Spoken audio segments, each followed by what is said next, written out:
Hello ladies and gentlemen, Big Daddy Top Hat here, welcoming you back to the channel as we continue to explore and shed light on some of the most obscure, little known and forgotten stories from the deep and murky depths of video games past.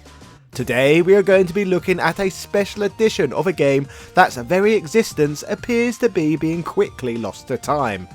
This product that was available for only one night 11 years ago is a variant of one of the most beloved crossover fighting games ever, making it all the more surprising that it has been almost lost to the dustbin of history. The game in question could only be procured if one chose to be involved in a somewhat ill-conceived tournament that accompanied it.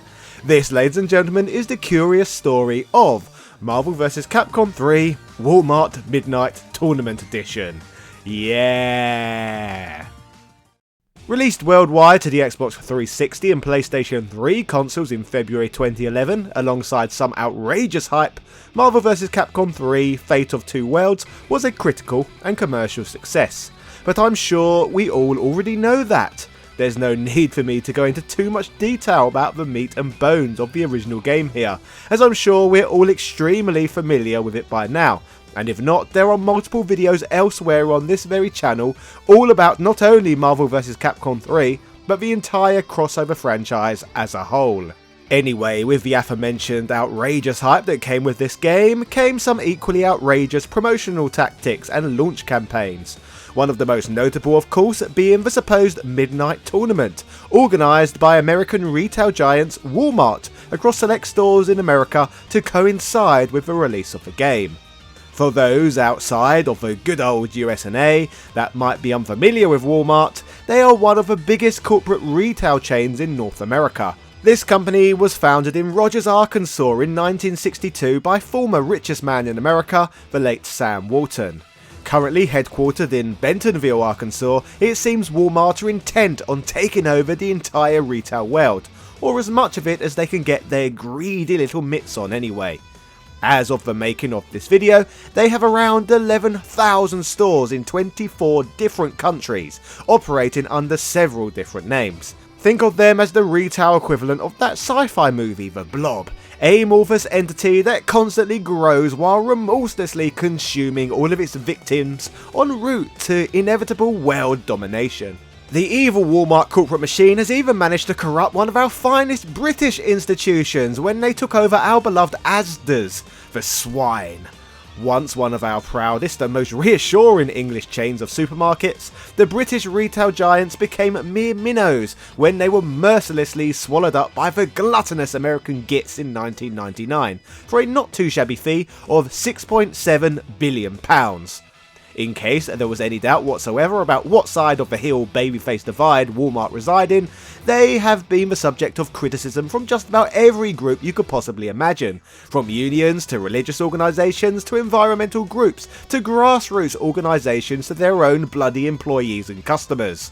An alarming amount of Walmart business practices have come under scrutiny, way too many to attempt to list here, but they have come under fire for such varied things as working conditions, foreign product sourcing, environmental practices, security, racial and gender discrimination, and even slavery, just to name a few.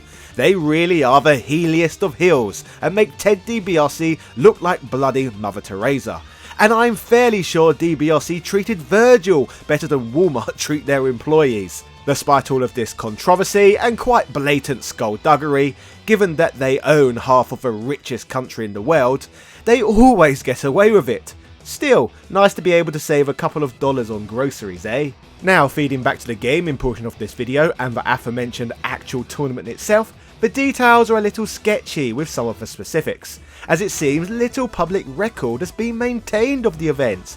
But to put it simply, from what is documented online, it seems that the decision was made by the lovely, kind-hearted folks at Walmart to hold an open competition for customers to not only try out the brand new crossover fighting game, but also compete against each other for prizes including a strategy guide, promotional posters, and PSN or Microsoft points. The most prestigious and exclusive prize on offer, however, was the main game itself, with alternative box art made specifically for the tournament.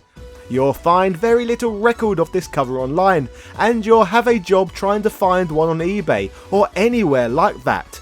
It's unknown just how many of them are in circulation, or even how many were produced, but the really rather glorious looking cover was drawn by the clearly extremely talented Dave Wilkins at DeviantArt.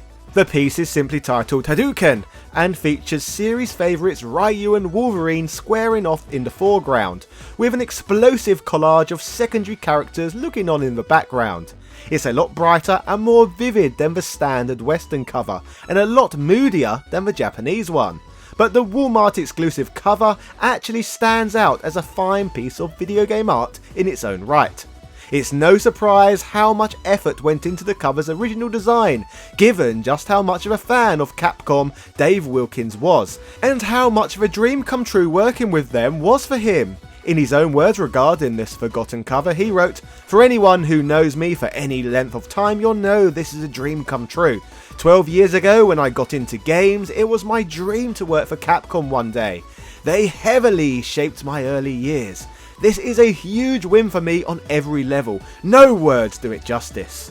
Despite his obvious enthusiasm, it seems that Capcom had not even informed Mr. Wilkins that his piece had made the cover, as he was apparently completely oblivious to the news until he was informed by a fan that happened to win one of them during the Walmart promotion several months later. As he had already been commissioned for the piece, Capcom were under absolutely no obligation to tell him what, if anything, they were going to do with it. So they just didn't bother. They were probably too busy not making a new Darkstalkers or Dino Crisis game, for selfish buggers.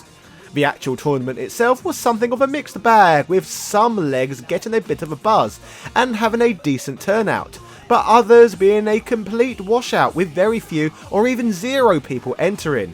Perhaps some people felt that Shuma Gorath beating the baby Jesus out of Chris Redfield, while Dr. Doom and Chun-Li look on, just wasn't romantic enough, as the launch was coming immediately after Valentine's Day. It's obviously very tricky to have a tournament with less than, say, 4 people, so a lot of them were either abandoned or just used as an opportunity for whoever turned up and members of staff to mess about playing the game. Supposedly all fight sticks, fighting pads and alternative control methods were banned outright, and only standard Xbox 360 pads were permitted, much to the annoyance of actual serious players or legitimate fighting game tournament enthusiasts. It's pretty clear that this was an extremely casual affair that wasn't to be taken seriously in the way more overtly competitive tournaments are. Still, it's a shame that the actual organisation of events seems to have been handled in such a similarly casual and unserious way. There was actually an almost identical promotion being run by competing GameStop on the same night, which seems to have been a little better organised. Supposedly the GameStop tournaments fared a lot better than the Walmart ones, with many players choosing the relative lesser of two evils, despite Walmart seeming to have the better prizes on offer. There are several anecdotal reports online of people either being given promotional material for free for just being there, or claiming the prizes simply by beating the game in single player, as there was no one else to compete against.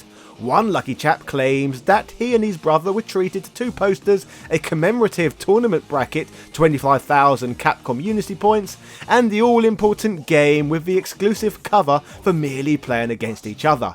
And this is all after practicing the game for several hours beforehand, while they waited for other potential tournament entrants to turn up, which they never did. Not a bad deal at all, particularly as it's extremely hard to put a price on just how much the alternative cover is worth, given how few of them are in the wild. Further proof of these one-night only tournaments happening can be located on giantbomb.com in the blogs post section. On February 15th, 2011, a poster by the name of The Gremp posted his account of attending one of these events. He wrote he and his brother would play against each other, with Walmart employees jumping in on the action. He states that no one else at all would turn up, except for one drunk man in his late 40s later in the evening.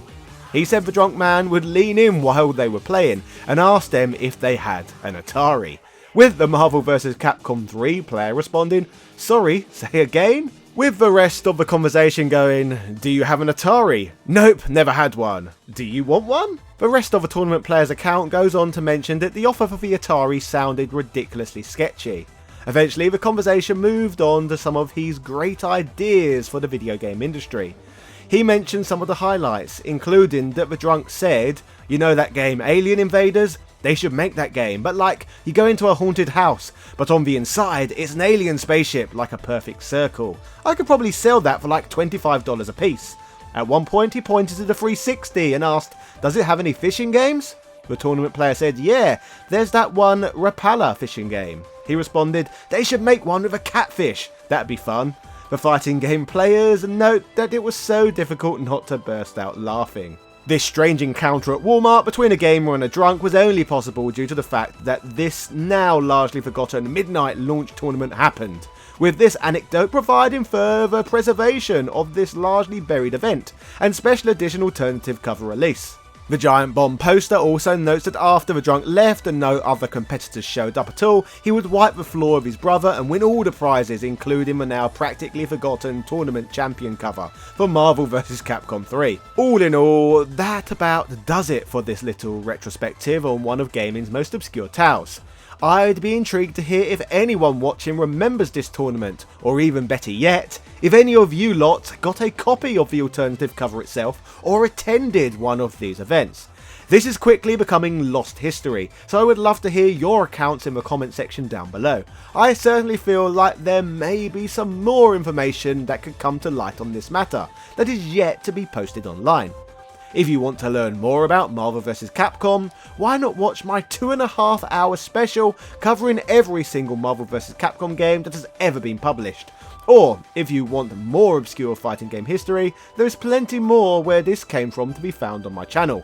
Videos like this are in part made possible due to the generous support I receive via Patreon, allowing me to work on content on a full-time basis. Speaking of patrons, shoutouts go out to A Murder of Crows, Carl Johnson, Heo Paula Lopez, Nostalgia Collector, Ben Harradine, Corey Omar Sr., Ron Dinched, Evan Border, Philip Namph, Azra Arkai, Dropkin Varela, Michael Cullix, Ego, Jordan Durant, Ian Boyle, Nick Daniels, Princess Zana, Daniel Daly, Computer Man, House of a Ted, Gary Pinkett, ECU Professor, Johnny Holly, August Piazza, Justin Wang, Capcom vs SNK, Hermes Gonzalez, Man Shovel, Michael Hall, Sang Hee, Norma Stitz, Langston Miller Noob, Sarah Powell, Flaming Renee, Marvin Araliga, TOG Driver, Louis Viant, John Bates, David Bauer, Chris Fisk, Rick67, Antonio Rodriguez, Craig Jenkins, Synth Spaces, Punk Toast, and everybody else who backs my work on the Patreon platform. Thank you so much for your generosity. Yeah, cheerio.